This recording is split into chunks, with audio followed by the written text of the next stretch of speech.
plant. Okay, stream is on.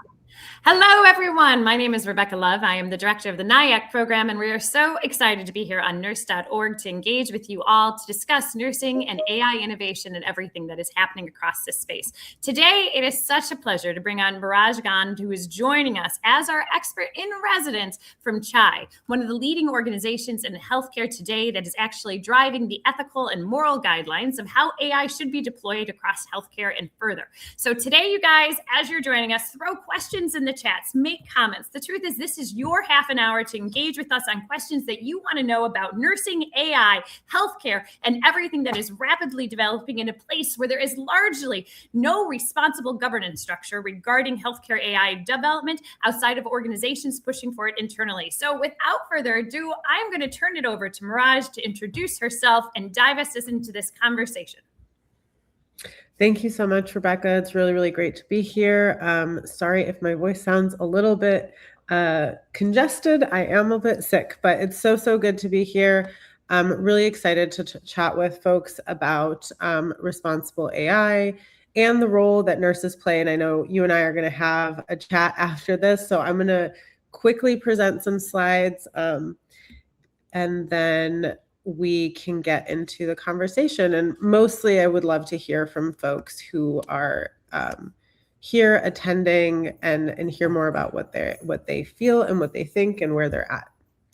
So at CHAI, we're a member-driven nonprofit. We develop best practices, testing and evaluation frameworks, governance frameworks for the use of AI in healthcare. And not just healthcare delivery. Our members include innovators, developers of health AI solutions, payers on the other side, as well as healthcare delivery organizations, patient advocates, et cetera. So we have quite a few nurses that participate in a lot of our work groups, and I'll talk more about that in a bit. But a lot of them have a range of roles, right? Not everybody is a bedside nurse. So you have the nurse informaticists, you have nurse innovators. And so it's really nice to be able to have these conversations with such a diverse group of folks and different voices and hear how the different perspectives come into the room. That's sort of my favorite part of my job. So we know that AI is deploying into clinical settings and administrative settings in healthcare faster than governance can keep up, especially when you look at how EHRs are updating their tools and features. So it's a really big growth and constant change. I think it was just yesterday we were talking about how do we, govern large language models and generative AI solutions. And now we're having conversations about how do we do this for agentic solutions or autonomous solutions. And so what I think happens a lot in much of what happens in healthcare is the conversation usually starts with physicians and their needs. And I think we often miss the opportunity to engage nurses early and often. And you all are the largest healthcare workforce. And the way you're trained really brings out the sort of patient advocacy side, the closeness to the patient in the context of the work that you do. And so we need you all at the table. So the goal is to really both motivate you all and hear what your challenges have been. So why is governance and sort of best practices, all these things important when it comes to AI in healthcare, and how can nurses sort of help shape this? One is we have, cases where nurses have directly been involved in recognizing where AI goes wrong, because like humans, AI it's not perfect. So there are times when we need to check it and know this makes sense or this doesn't make sense. We don't want to fall into these patterns of what folks call automation bias, which is just defaulting to what the technology says and not really fact checking it. And so this first example is from the EPIC sepsis model. it was missing a bunch of sepsis cases, over alerting in other cases. And two of the authors on this particular paper were nursing informaticists. And it was a nurse-led validation that actually surfaced the flaws in this model. Raj, I can jump in on this. This yes, actually was a situation, this EPIC sepsis model was rolled out at a time that it actually took nearly 3 years for this information to actually surface, for changes to actually happen. And nurses at the bedside for a very long time that were engaging with this EPIC model kept saying that this was wrong. It was creating false positives, false negatives. It was creating alarm fatigue, and it was overriding the judgment of the nurses at the bedside, ultimately potentially delaying care and access to patients that critically caused potential loss of life. And these were the situations that nurses were sitting there saying, how do we engage with the model? What has been telling us is dealing to the top line of practice, that it is smarter than the clinicians at the bedside, overriding their ability to deliver clinically judgment and sound care. And in that situation took years to actually address the root cause. And it was rolled out across hundreds of hospitals, even with these cases surmounting in that question. And that leads us to a question often of us as providers: who at the end of the day has the right to make the call when it comes to the patients, and who at the end of the day's license is on the line, the nurse or the model? And this is something that has not been well designed. But as you saw, EPIC sepsis model did predate generative AI. A lot of people argue that that is a major differentiator on why we should be able to trust AI going forward. And I think is what Mirage is talking about now as she moves into the ambient AI scribes, which is a very different market time and place, but shows a clear clinical example where nurses were the ones driving the outcomes to actually challenge AI that was pushed and adopted without a significant amount of clinical rigor that allowed them a pathway to engage with that differently. So go ahead, Mirage.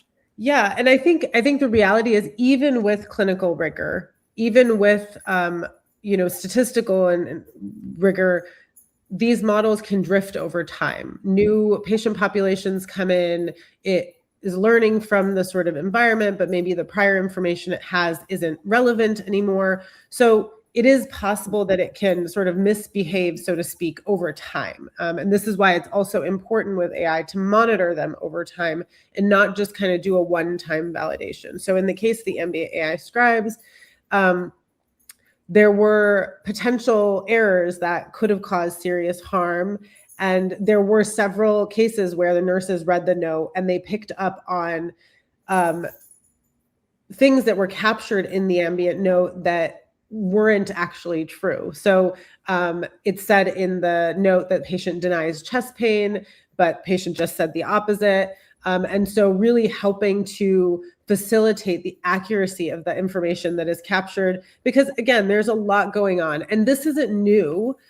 We've had errors in the charts forever. It's just that because AI moves so quickly and because it's such an easy technology to use, sometimes it can lead to sort of scaling these issues at a much faster pace. So when we talk about responsible AI at CHAI, we talk about it being useful, usable, and efficacious. Does it really actually solve the problem that your team has defined? Is it safe? Does it perform well in real world settings? A lot of times these technologies are developed in a research context, in a lab setting, and they tend not to reflect the sort of real world workflow issues that we come up with. And then, is it fair? Does it work as well for an insured patient as it does for an uninsured patient?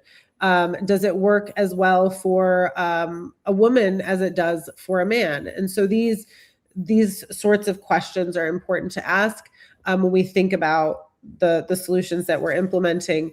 And then, is it transparent? Do you, as the user or potential interactor with this tool or developer of this tool, can you explain what it does, why it does that, and do you have the skills to notice when things go wrong, kind of like some of these examples that we talked about? And then finally, is it secure and privacy enhanced?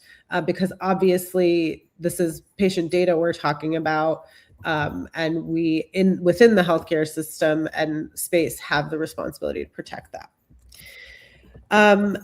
And then when we think about implementing this responsible AI principles, it really should be happening across the life cycle. So everything from that first stage of defining the problem and planning, we need the right voices at the table. And this is really where nurses are important, depending on the use case, depending on what's going on. We want area experts in the room. And often that role might be as a provider, but also as a patient advocate, being in that space to determine, what kinds of solutions should we explore, what actually makes sense for the problem at hand, and is AI even the right solution for it? Not all organizations will design and engineer their own AI solutions, but for those who do, nurses very much should be at the table, helping design these solutions depending on what sort of sector of nursing you're in, helping to engineer these solutions, and of course, assessing them over time. Both the real world sort of pilot assessment as well as pre-deployment assessments. And then once you deploy, there are so many pieces that go into this. You have to make sure that it's working in that workflow, but also what could go wrong over time, knowing what could go wrong. Part of that education and that training is really important at the pilot and deployment and monitoring stage, just to make sure that these technologies stay current. So we actually today just released at CHAI a set of governance playbooks. These are all publicly available. We developed them with our member community and broader than our member community. But really it captures, I won't go into too much depth, but it captures sort of the policies, the organizational structures, resourcing, and processes that are really important for effective AI governance in healthcare. We've tried to include examples from organizations that are large, regional health systems, academic medical centers, all the way down to community health centers and FQHCs. So we've tried to expand that, and we've had a lot of nurses provide feedback into these playbooks. So we'd love to hear your thoughts, and hopefully the tools and the resources that are in there will be helpful to you all as you get involved in these processes. We also have a series of work groups that we have all year long. Some of them are wrapping up just now. So we have clinical trials, mental health chatbot, agentic AI, and ambient that are wrapping up. Agentic AI and ambient will be continuing on into Q3 and Q4. But all of these work groups, our goal is to develop best practices, testing and evaluation frameworks that help organizations be able to, and individuals that are governing these solutions, be able to evaluate, were they useful, were they efficacious, were they fair, were they safe? What are the risks of these solutions? What are the returns on investment that we make as an institution? We will be kicking off some work groups as well in the coming month or so. And then we have some products that are already out there. Again, everything we develop is publicly available. So the ambient work group, we actually are going to have a couple presentations focused on ambient use in nursing. So it has traditionally been used for physicians, but we are seeing some use cases being developed for nurses specifically, and for the documentation work that you all do, which is different. And so we really hope, and you all, anybody is welcome to sit in on these work groups, attend the presentations that happen. We'd love to have you there. So just note, no matter what your role, no matter whether you are in the innovation space, in the implementer bedside space, in the governance space, you have a role in all of this. And I hope that Rook and I can have a bit more of a chat about what this might look like and where it's been. And I think to Mirage, your point, the conversation of what we're so excited about having is with Chai actually looking at historically working with physicians, bringing in nurses into this space. You and I have now been working together the last year to build the first micro-credential for nurses to engage in AI with Chai. This was a very long process, really took a lot of detailed information and orientation, but largely also it took a lot of us to sort of navigate how nurses were going to come into the space. So Mirage, from your perspective, can you give people who might not know anything about Chai a little bit more of an overview of why and what Chai does in this space currently today? Yeah, so we primarily are developing, our goal is to guide industry-driven best practices and testing and evaluation frameworks and just sort of tools, resources that can help the community be able to deploy more effectively, more efficiently, but also responsibly. It's not, you wouldn't go down a highway on a mountain, a winding road without any guardrails, hopefully. And so this is sort of where we're at, and that's the goal of what we do. And we have regulations that are coming out, we have regulations that are going away, we have all of those things, but it's an uncertain space. And my belief is that when things are uncertain, people behave either by freezing, they're like, I don't want to do this at all. It sucks. I don't know what it is. Or they sort of impulsively act. They're like, fear of missing out, the FOMO gets in the way. And so how do we come together to sort of reduce some of that uncertainty by learning from each other, hearing from each other's experiences, and figuring out what works and what doesn't? Well, I love this. You know what? And honestly, we know that healthcare does not move fast. Now, what's interesting is how fast AI has moved. And then to your point, with the lack of regulations, oversights, and standards, some organizations are boating ahead with regards to all of the opportunities that are out there, while others are saying, we know it is too much risk. And the risk, actually, can you define a little bit how you guys in Chai are sitting there trying to mitigate the risk for organizations? Because why do we need regulations and standards? What is that going to do in the long term that in the beginning feels like it actually may be impeding progress? Can you talk a little bit about this yin and yang in this environment and what healthcare institutions and why Chai is really trying to navigate this narrative right now?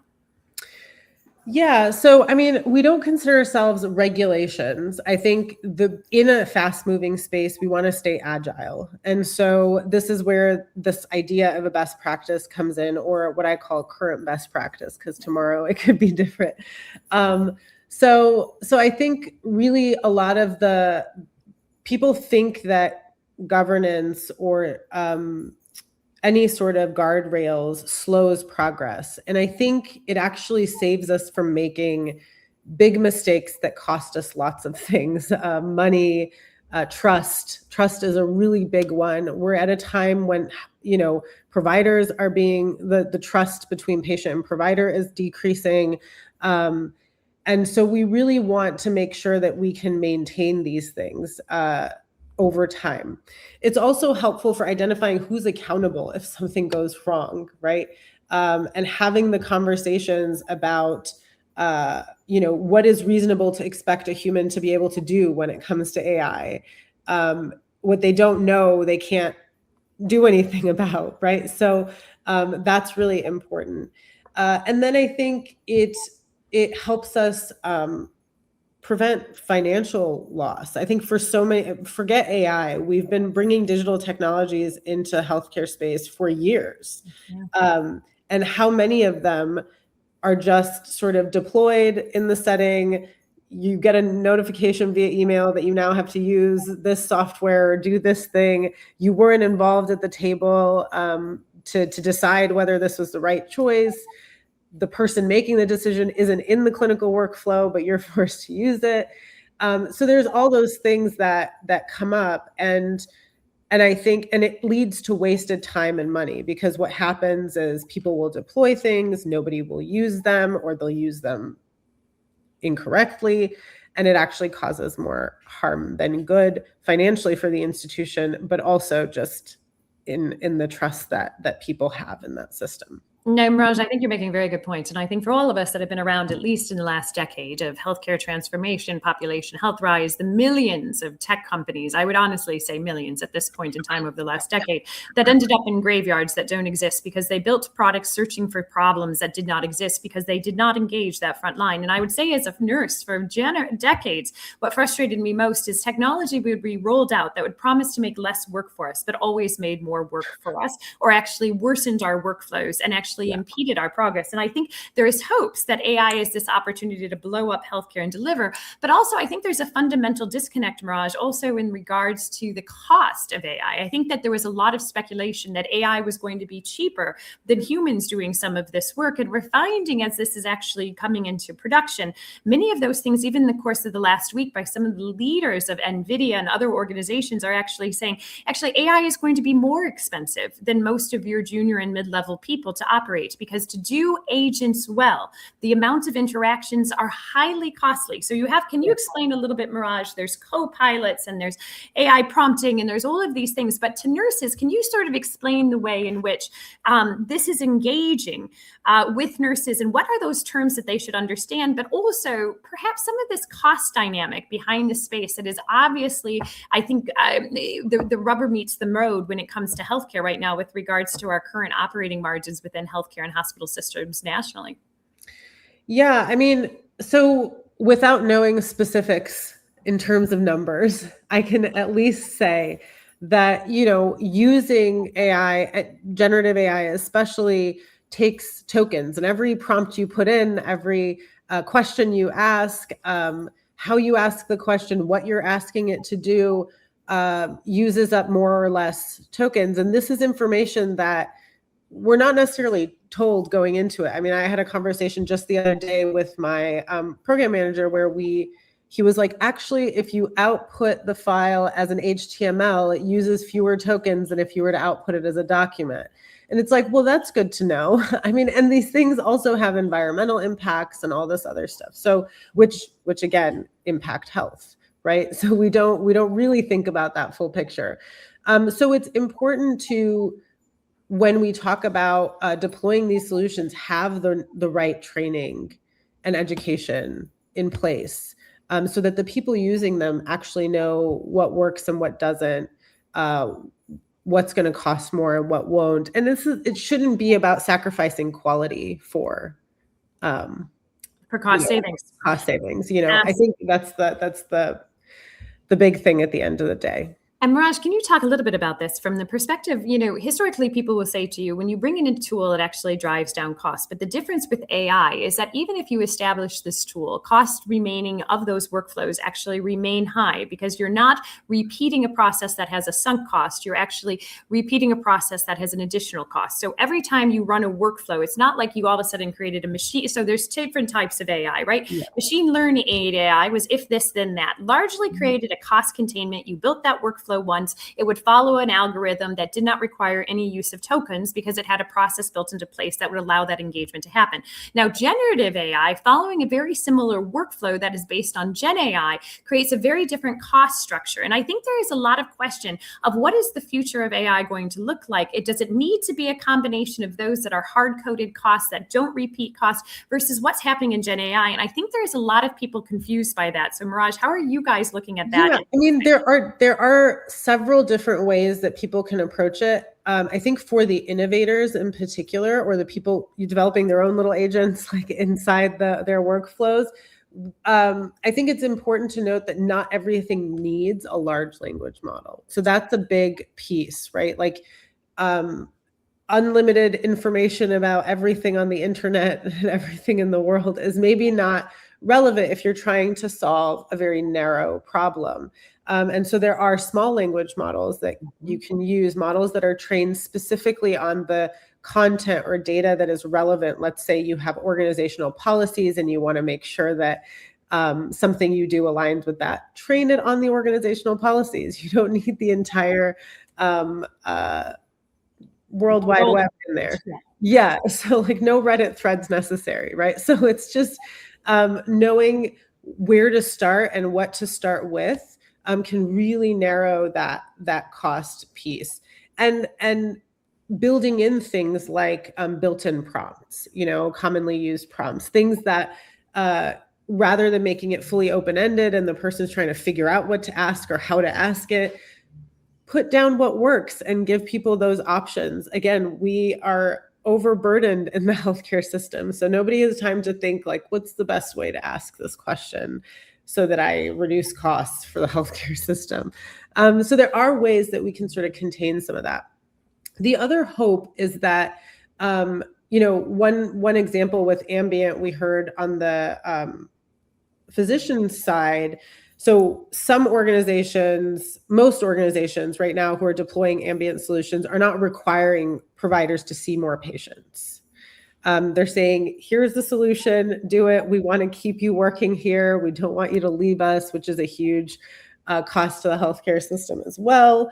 And so really giving them that sort of agency to do with it what they will. And what they found is that providers on their own, some of them are adding more patients to their schedules because they're like, well, I can actually go home at the end of the day and not have to do extra work. And I have these extra 30 minutes, I can see 2 patients, So yes. I think noting these pieces is really, really helpful. And then, Mirage, what advice, I'll stop you right there along those lines, because what advice should nurses be thinking about to be brought into these conversations? Clearly to your point, we saw ambient listening make sense for physicians because it increased the amount of patients potentially they could see, took off a lot of cognitive burden that was tied to an administrative task. Yep. But what things, so we're seeing a lot of results that are starting to pay off some dividends, specifically that example around physician-based care. Where do nurses need to come into these conversations? Where is that going to move the needle, and what should they be thinking about from specific topics? That why do they need to engage with AI, but where should this language knowledge come from?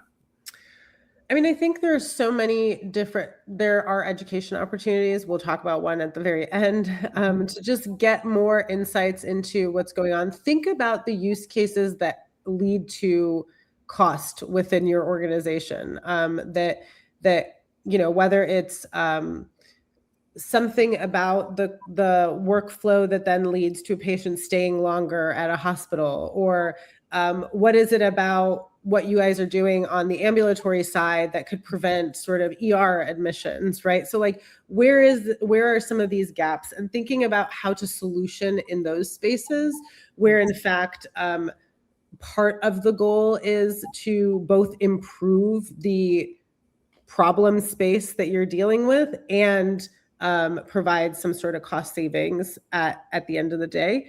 I think the other piece that's missed out, like we talk about return on investment, but there's also value on investment that I like to talk about, which is there is value to not having a burned out staff that leaves your facility.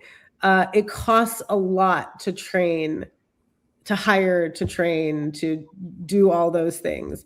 And so just because something doesn't have a clear, like new patients are added or hospitalizations decreased, or knowing that you can actually maintain a workforce. I mean, nurses are probably number 1, 2 on most burnt out field out there. So where can these problems, and I know you all have your own workflow specific administrative burdens that need to be reduced. They do. And Raj, I think that's very helpful. And I would just say to nurses that are listening, because we're coming up to the top of our time here, you know what, start engaging. Don't be scared by AI. Learn some of this software. Get yourself involved on the AI governance committees. Sign up in programs and learn the language and start doing these things. Join organizations like CHAI and the programming that they're offering, because the truth is nobody is going to actually learn the language of nursing, is what I've started to take away from all of these conversations. We have to learn the language of what is being provided. And actually, with the help of things like ChatGPT or other Gemini, other organizations, we can actually translate it for ourselves and back and forth in meaningful ways. So Mirage, as we're coming up to it, what final thought, and we'll put up this opportunity for people to engage in, because we're also meeting again in a week to talk about the next steps of what's going on, but tell us and take us from there.